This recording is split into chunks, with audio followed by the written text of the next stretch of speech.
जय हिंद। आज हम लोग पढ़ेंगे भारतीय इतिहास में आधुनिक इतिहास के बारे में कि आधुनिक इतिहास की क्या घटनाएं हैं होती है और ये कब से प्रारंभ होती है, किस तरह से प्रारंभ होती है। और इसका सबसे प्रथम ये चैप्टर है और इस चैप्टर से काफ़ी प्रश्न पूछे जाते हैं। तो इस चैप्टर का नाम जो है भारत में यूरोपीय कंपनियों का आगमन किस प्रकार से होता है और किस प्रकार से ये कंपनी भारत में आके अपने फैक्ट्रियों को स्थापित करती है और वो कहाँ आते हैं।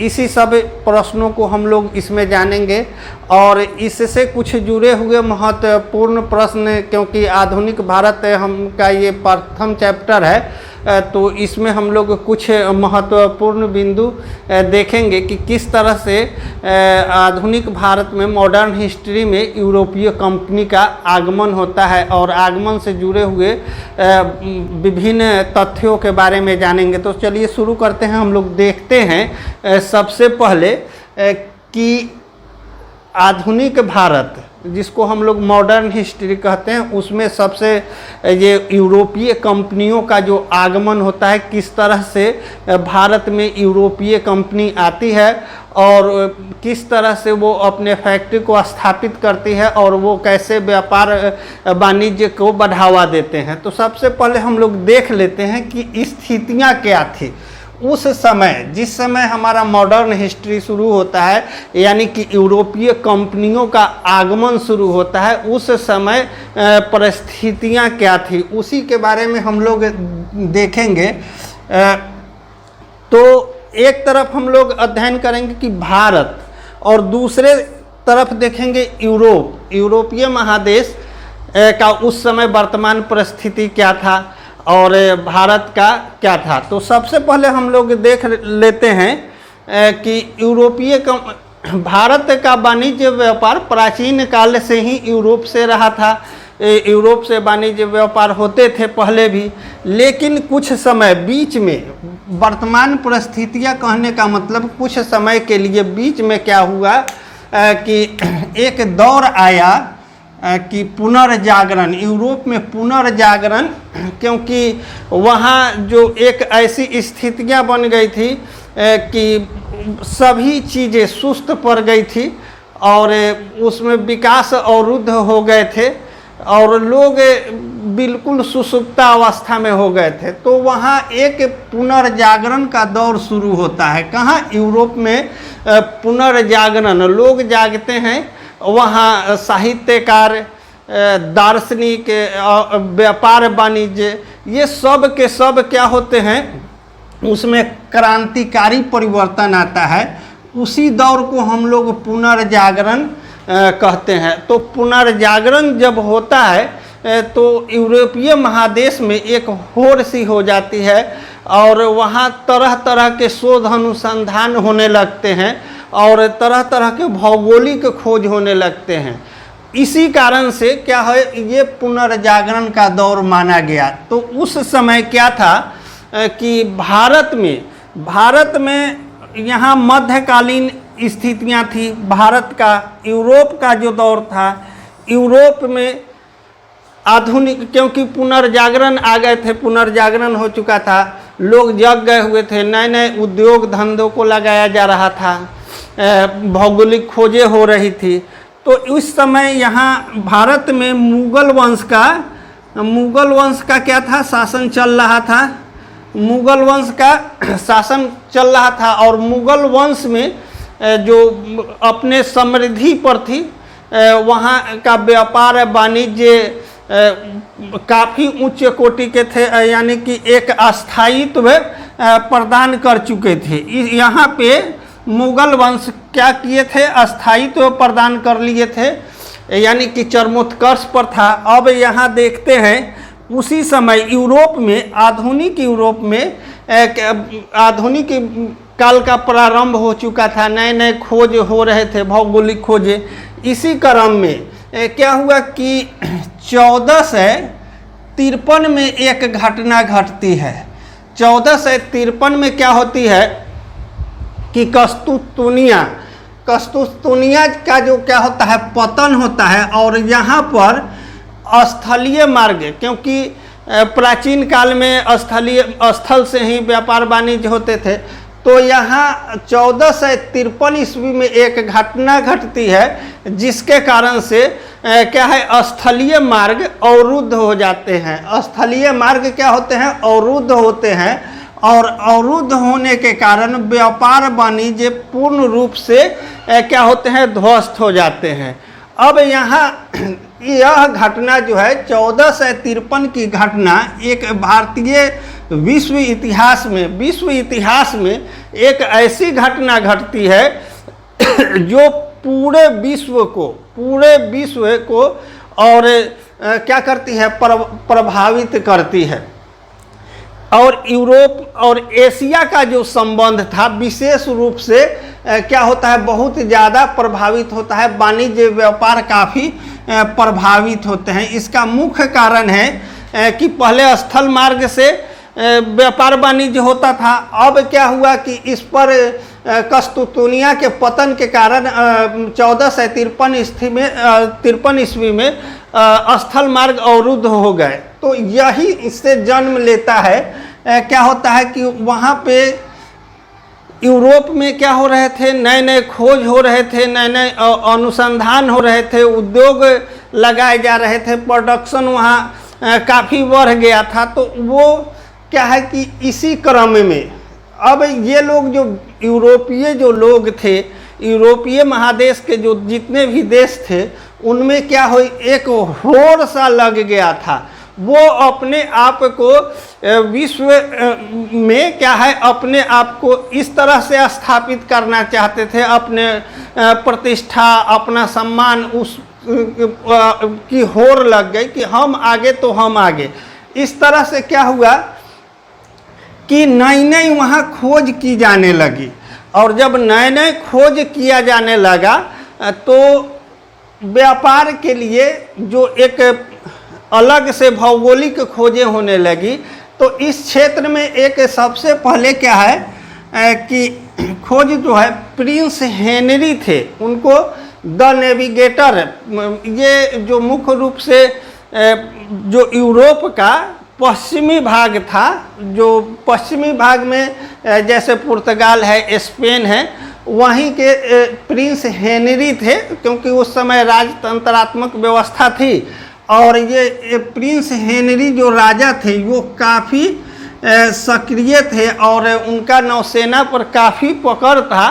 इसी कारण से इन्होंने ही क्या किया कि नई नई खोजों के लिए अपने देश में एक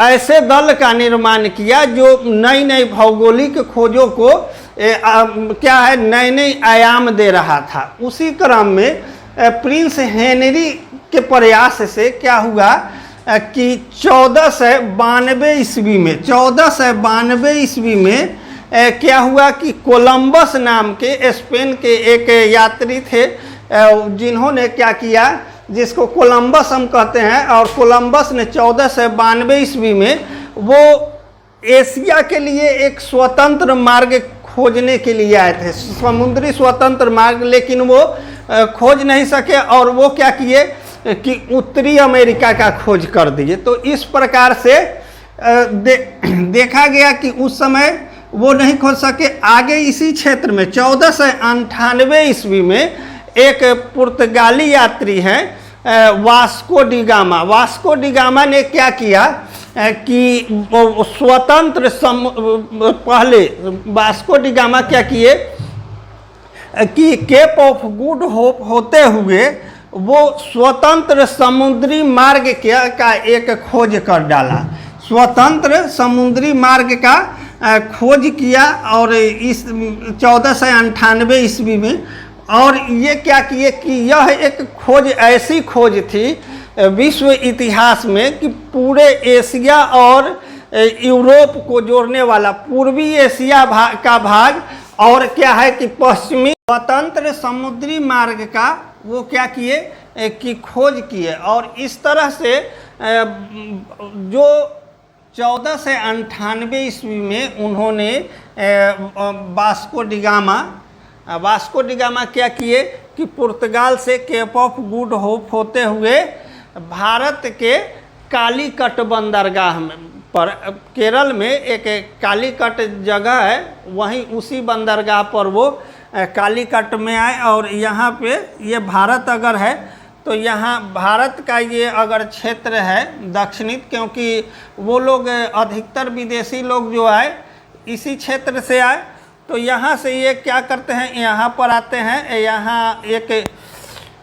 केप ऑफ गुड होप होते हुए इस तरह से ये मार्ग है। केप ऑफ गुड होप होते हुए ये क्या आते हैं, यहाँ पर आते हैं कालीकट, केरल में कालीकट बंदरगाह है। और यहाँ पे यहाँ के उस समय जो शासक थे, क्षेत्रीय शासक, जो जिसको हम लोग जामोरिन कहते हैं, जामोरिन के द्वारा उनका भव्य स्वागत किया गया। और जामोरिन ने क्या किया, भव्य स्वागत किया और वो 2 सालों तक यहाँ रहे।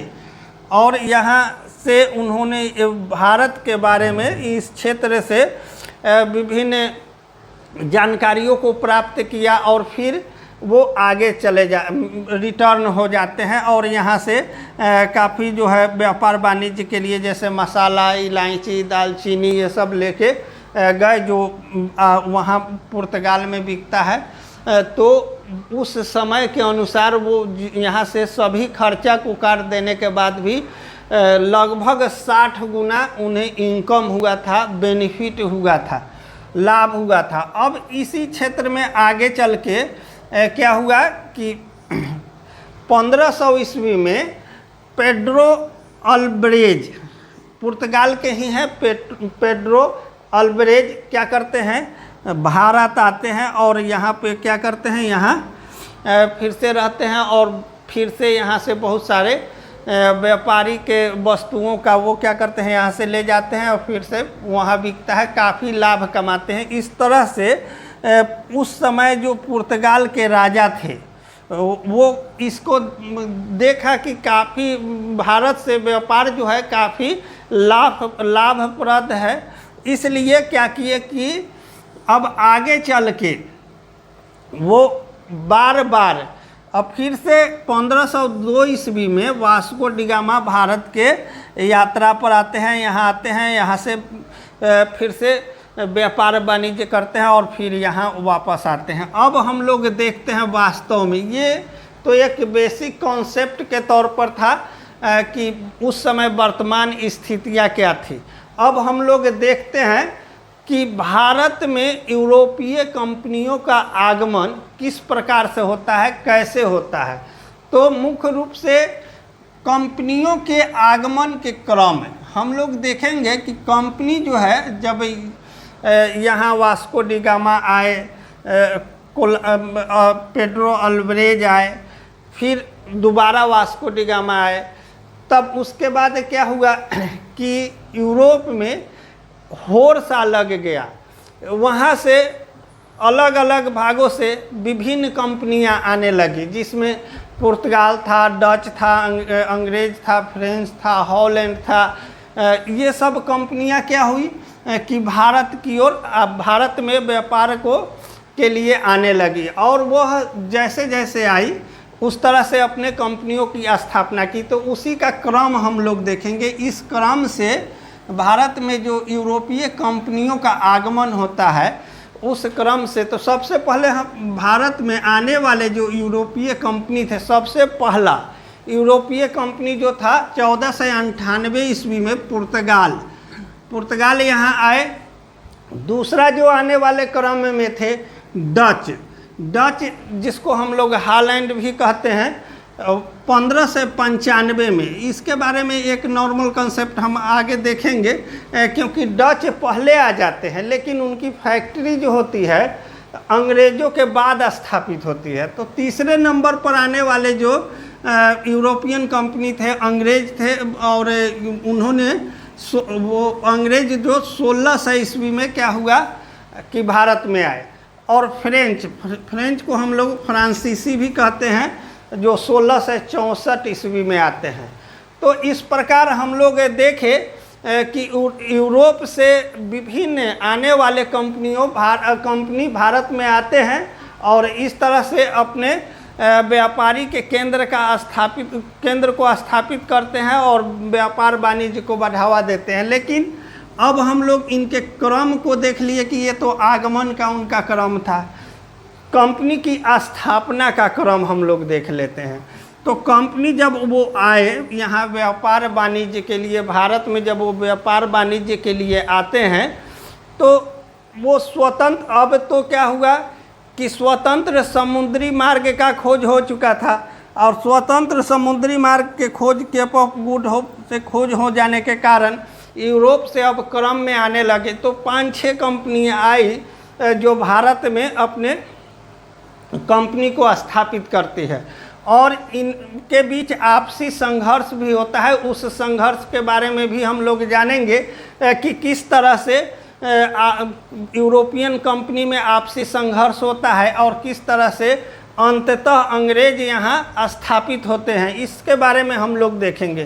तो सबसे पहले क्या है कि कंपनी का स्थापना क्रम देख लेते हैं। तो कंपनी का स्थापना क्रम जो था 1498 में, पुर्तगाल जो था, पुर्तगाली क्या है कंपनी पुर्तगाल कब आया 1498 में, और वो कहाँ पे आए, कोचीन में। कहाँ आए, कोचीन में, केरल कोचीन में आए और 1503 ईस्वी में।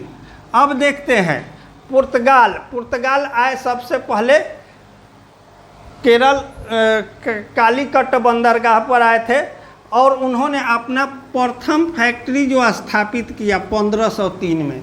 देखिए 1498 में आए, उस समय क्या हुआ कि यहाँ से व्यापार वाणिज्य कुछ हुआ, लेकिन एक अस्थायित्व के लिए, क्योंकि वो लोग कहिए के खेप में आते थे, कहिए के खेमा में आते थे, तो यहाँ उनको रहने के लिए कुछ जगहों की आवश्यकता होती थी। तो वहाँ पर वो क्या करती थी, एक छोटी मोटी कंपनी बना लेते थे। तो वो सबसे पहला जो उनका कंपनी था कहाँ था, कोचीन में 1503 ईस्वी में स्थापित किए थे।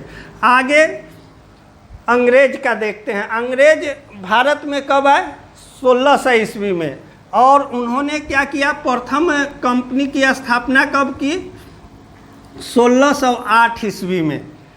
प्रथम फैक्ट्री की स्थापना क्या किया कि 1608 ईस्वी में करते हैं। कहाँ करते हैं, सूरत में। अब तीसरा है डच क्या होते हैं कि 1602 में आते हैं, 1602 में, और ये कहाँ स्थापित करते हैं, मसूलीपट्टनम में। इनकी कंपनी कहाँ स्थापित होती है, 1605 में मसूलीपट्टनम में आते हैं, 1602 में। तो अब हम लोग यहाँ देख लेंगे, क्योंकि डच क्या है कि 1595 में आए थे, लेकिन उनकी कंपनी स्थापित कब होती है, अंग्रेज़ों के कंपनी के स्थापित होने के बाद। उनका डच यहाँ कब आते हैं, 1605 में इनकी कंपनी स्थापित होती है। इसीलिए कहा जाता है, ये क्वेश्चन थोड़ा सा कन्फ्यूजन में डालता है। अगर आने का क्रम पूछा जाए तो दूसरे नंबर पर डच आते हैं, लेकिन कंपनी के स्थापना का क्रम के अनुसार ये डच क्या होते हैं, तीसरे नंबर पर चले जाते हैं, क्योंकि 1600 में ही अंग्रेज सूरत में कंपनी की स्थापना कर देते हैं, 1608 में। अब हम लोग आगे देखते हैं फ्रेंच क्या है, जिसको हम लोग फ्रांसीसी ईस्ट इंडिया कंपनी कहते हैं। 1664 ईस्वी में आते हैं और उनका प्रथम फैक्ट्री जो होता है वो स्थापित करते हैं 1668 ईस्वी में। 1668 ईस्वी आने के 4 साल बाद 1668 में क्या करते हैं, प्रथम कंपनी की स्थापना कर देते हैं। अब इस स्थापना क्रम से और यहाँ से कुछ बेसिक कॉन्सेप्ट से के तौर पर बहुत सारे प्रश्न पूछे जाते हैं प्रतियोगी परीक्षा में। अगर इसके आने के क्रम, कंपनी के आने का क्रम और उसके फैक्ट्री स्थापना के क्रम अगर सही से याद रखेंगे और कहाँ पे कंपनी की स्थापना होती है, तो इन सभी प्रश्नों को आप आसानी से डील कर सकते हैं। आगे हम लोग देख लेते हैं कि पुर्तगाली भारत में आने वाला सबसे पहला यूरोपियन कंपनी जो था पुर्तगाली ईस्ट इंडिया कंपनी था। क्या था? पुर्तगाली ईस्ट इंडिया कंपनी। तो पुर्तगाली ईस्ट इंडिया, पुर्तगाल के बारे में हम लोग जानते हैं विशेष तौर पर कि पुर्तगाल भारत में किस तरह से आते हैं और अपने फैक्ट्रियों को किस तरह से स्थापित करते हैं, कहाँ पे स्थापित करते हैं, इन सभी तथ्यों पर हम लोग देखते हैं। तो सबसे पहले पुर्तगाल आते कब हैं? 1498 ईस्वी में। 1498 ईस्वी में जब भारत में एक स्वतंत्र समुद्री मार्ग का खोज होता है, केप ऑफ गुड का, जिसका वास्को डी गामा खोज करते हैं। और यहाँ पर वो जब आते हैं वास्को डी गामा भारत में केरल के कालीकट बंदरगाह पर, तो वहाँ पे क्या होता है, वहाँ के शासक जो होते हैं जामुरीन होते हैं, जो उनका भव्य स्वागत करते हैं। और उस स्वागत से प्रसन्न होकर क्या है कि जामुरीन शासक जो थे बहुत सारा सामान क्या किए थे, वास्को डी गामा को दिए थे, जो जिसको वह बेचकर क्या हुआ था, उस समय के सभी खर्चे को काटने के बाद भी 60 गुना मुनाफा हुआ था। इसी मुनाफा को देखते हुए पुर्तगाल से बार बार कई के खेप में व्यापारियों का क्रम आना जारी हुआ। और इसी क्रम में पेड्रो अल्बरेज जो थे 1500 ईस्वी में आए, और फिर दूसरे बार 1502 ईस्वी में वास्को डी गामा आते हैं। अब इस चीज़ को देखकर पुर्तगाल के जो शासक थे, जिसको हम लोग कहते हैं प्रिंस हेनरी द नेविगेटर, वो क्या किया, वहाँ के जो शासक थे इस व्यापारिक वर्ग को बढ़ावा देने के लिए, कंपनी को बढ़ावा देने के लिए, व्यापार को बढ़ावा देने के लिए उन्होंने वहाँ से क्या किया, गवर्नर जनरल या वायसराय की नियुक्ति करके भारत में भेजा गया। तो इसी क्रम में जो पुर्तगाल यहाँ आए, सबसे आने वाले प्रथम जो वायसराय थे या जो गवर्नर जनरल थे जो पुर्तगाल से आए थे, उसको हम लोग पुर्तगाली गवर्नर जनरल थे प्रथम, उसको डी अल्मेडा कहते हैं। और डी अल्मेडा भारत में कब आए थे? 1505 ईस्वी में। 1505 ईस्वी में भारत में डी अल्मेडा आए और 1505 से 1509 तक वो भारत में रहे। और डी अल्मेडा पुर्तगाल के प्रथम वायसराय थे भारत में आने वाले। और इन्होंने क्या किया कि प्रथम वायसराय या गवर्नर के रूप में हम लोग इन्हें जानते हैं। और भारत में आने के बाद ब्लू वाटर पॉलिसी उनका काफ़ी फेमस है। उन्होंने जब डी अल्मेडा जब भारत आए यहाँ, और तो उन्होंने भारत में एक नीति चलाया ब्लू वाटर पॉलिसी। और ब्लू वाटर पॉलिसी का मुख्य उद्देश्य था कि भारत के जो नीचे हैं समुद्री क्षेत्र, हिंद महासागर का क्षेत्र जो है, उस क्षेत्र पर वो क्या चाहते थे, डी अल्मेडा चाहते थे कि पुर्तगाल का एकाधिकार हो। पुर्तगाल का क्या हो? एकाधिकार हो। यहाँ जो हिंद महासागरीय क्षेत्र से व्यापार वाणिज्य हो, उस पर पुर्तगाल का पूर्ण रूप से नियंत्रण हो। इसीलिए डी अल्मेडा ने क्या किया कि ब्लू वाटर पॉलिसी चलाए। और इसके लिए ये भारतीय इतिहास में काफ़ी फेमस माने जाते हैं। ब्लू वाटर पॉलिसी के कारण ये प्रश्न पूछे भी जाते हैं। आगे हम लोग देखते हैं, इसी क्रम में दूसरे जो वायसराय या गवर्नर जनरल भारत में आते हैं पुर्तगाल से, वो थे अल्बुकर्क। अल्बुकर्क 1509 ईस्वी में आते हैं, क्योंकि इनका डी अल्मेडा का कार्यकाल 1509 में क्या होता है, ख़त्म हो जाता है। तो अल्बुकर्क जो है क्या करते हैं, 1509 ईस्वी में कहाँ भारत में आते हैं और 1509 से 1515 तक भारत में रहते हैं। और भारत में जो पुर्तगाली कंपनी का वास्तविक संस्थापक के रूप में अगर पूछे तो उसको हम लोग तो डी अल्मेडा कहेंगे, क्योंकि भारत के ये प्रथम गवर्नर जनरल थे, प्रथम पुर्तगाली गवर्नर जनरल थे।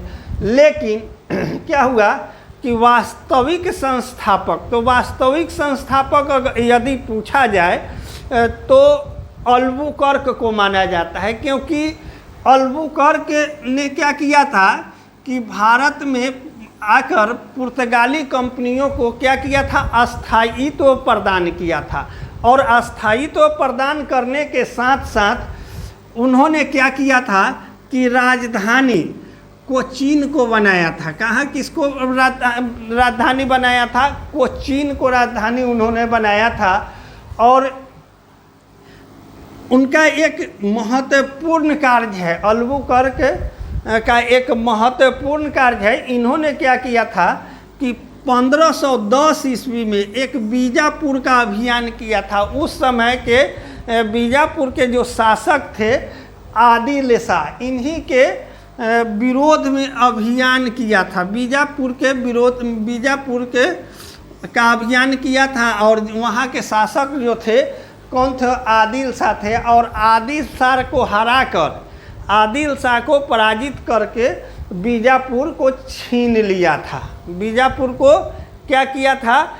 छीन लिया था। इसीलिए इनको क्या है कि भारत में अल्बुकर्क को वास्तविक पुर्तगाली ईस्ट इंडिया कंपनी के स्थापना का वास्तविक संस्थापक उनको माना जाता है।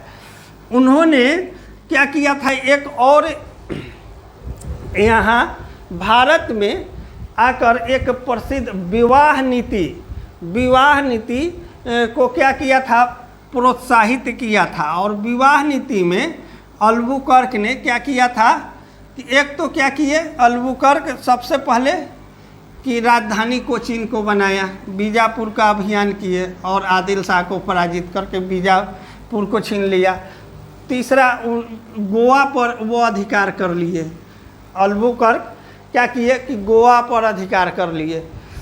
और इस तरह से क्या हुआ कि उन्होंने भारत में विवाह नीति बनाया। और इसमें क्या किया कि पुर्तगालियों का विवाह भारतीय महिलाओं से कराया जाने लगा। इसको उन्होंने प्रोत्साहित किया था ताकि जो यहाँ के माने कंपनी जो है पुर्तगाली ईस्ट इंडिया कंपनी यहाँ स्थायित्व प्रदान कर सके और यहाँ के लोगों का समर्थन उसे प्राप्त हो सके। इसी कारण से उन्होंने विवाह नीति का प्रचलन किया था अपने कुछ क्षेत्रों में, हर जगह पर नहीं, लेकिन जहाँ पे जैसे बीजापुर को जीता या गोवा को जीता, जिस क्षेत्र में वो जीत गए थे जहाँ उनकी कंपनी स्थायित्व प्रदान कर चुकी थी, वहाँ पे उन्होंने विवाह नीति यानी कि पुर्तगाली पुरुष जो होते थे, व्यापारी जो होते थे, उससे भारतीय महिलाओं का शादी कराना वो प्रारंभ किए थे। हालांकि ये पूर्ण रूप से सक्सेस नहीं होता है, आगे इसमें कुछ देखा जाता है, लेकिन फिर भी कुछ हद तक इसका मुख्य उद्देश्य यह था कि भारतीय संस्कृति में उनका पकड़ बढ़ाना था, ताकि भारतीय समाज का क्या हो, सपोर्ट उनको मिल सके। इसीलिए अल्बुकर्क ने ऐसा किया था। आगे हम लोग देखते हैं, अब तीसरा जो पुर्तगाली गवर्नर जनरल आते हैं भारत में, नीनो डी कुन्हा, ये तीसरा है। ये काफ़ी फेमस तो नहीं है, जिस तरह से अल्मेडा या अल्बुकर्क फेमस रहे हैं उस तरह से ये फेमस नहीं है, लेकिन इनसे भी प्रश्न पूछे जाते हैं प्रतियोगी परीक्षा में। सबसे पहला ये गोवा पर अल्बुकर्क ने अधिकार किया था, लेकिन राजधानी सर्वप्रथम किसने बनाया?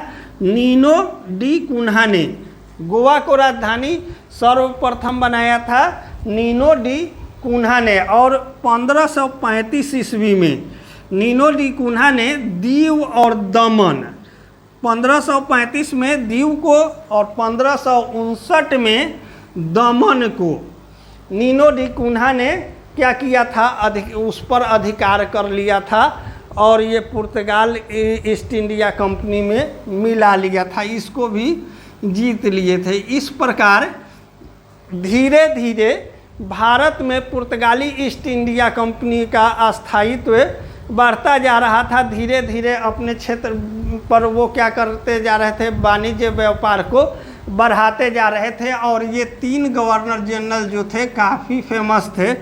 आगे हम लोग देखेंगे इनके बीच में क्या होता है कि कुछ आपसी संघर्ष होता है, जैसे कि बीच में कंपनियों का आगमन होने लगता है, विभिन्न कंपनी आने लगते हैं, पुर्तगाली, डच, अंग्रेज, फ्रेंच, हॉलैंड, ये सब जो कंपनी आते हैं उनमें आपसी क्या होता है, संघर्ष होने लगता है। और उसी संघर्ष के दौरान क्या होता है कि उनमें आपसी मतभेद होने के कारण यहाँ उनका जो व्यापार वाणिज्य या फैक्ट्रियाँ स्थापित करते थे वो प्रभावित हो जाते हैं।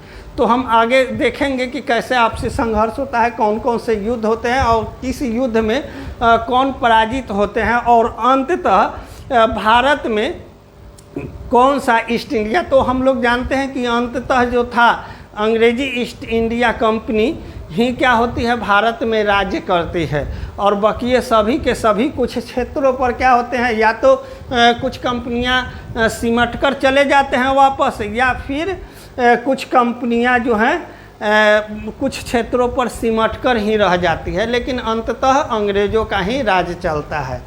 अब आगे हम लोग देख लेते हैं कि भारत में पुर्तगालियों का कुछ देन है, क्योंकि यहाँ से प्रश्न पूछ लिए जाते हैं प्रिंटिंग प्रेस के जनक कौन थे, तो पुर्तगाली लोग ही थे। और पुर्तगाली जब आए थे यहाँ तो वो प्रिंटिंग प्रेस का प्रचलन यहाँ लाया था, प्रिंटिंग प्रेस लाए थे अपने साथ। तो भारत में प्रिंटिंग प्रेस के जनक के रूप में पुर्तगाली को जाना जाता है। अब है अगला हम लोग देखते हैं, भारत में जब पुर्तगाली, जब भी कुछ विदेशी आएंगे या एक जगह से दूसरे जगह जाएंगे तो वहाँ कुछ न कुछ बदलाव आएगा सभ्यता में, संस्कृति में, भाषा में। तो इसी तरह से पुर्तगाली जब वहाँ से आए थे तो क्या हुआ था, कुछ भारत में जो नहीं होने, जैसे कुछ फल से परिचित नहीं थे, उन फलों को लाए थे, जैसे अनानास, पपीता या गन्ना। इन सब से भारतीय लोग उस समय परिचित नहीं थे, लेकिन वो उनके द्वारा लाया गया, उन जनक इनको माना जाता है। इस प्रकार ये पुर्तगालियों का देन है। अब हम लोग देखते हैं इसका दूसरा भाग, नेक्स्ट वीडियो में हम लोग फिर से मिलेंगे। तब तक के लिए जय हिंद।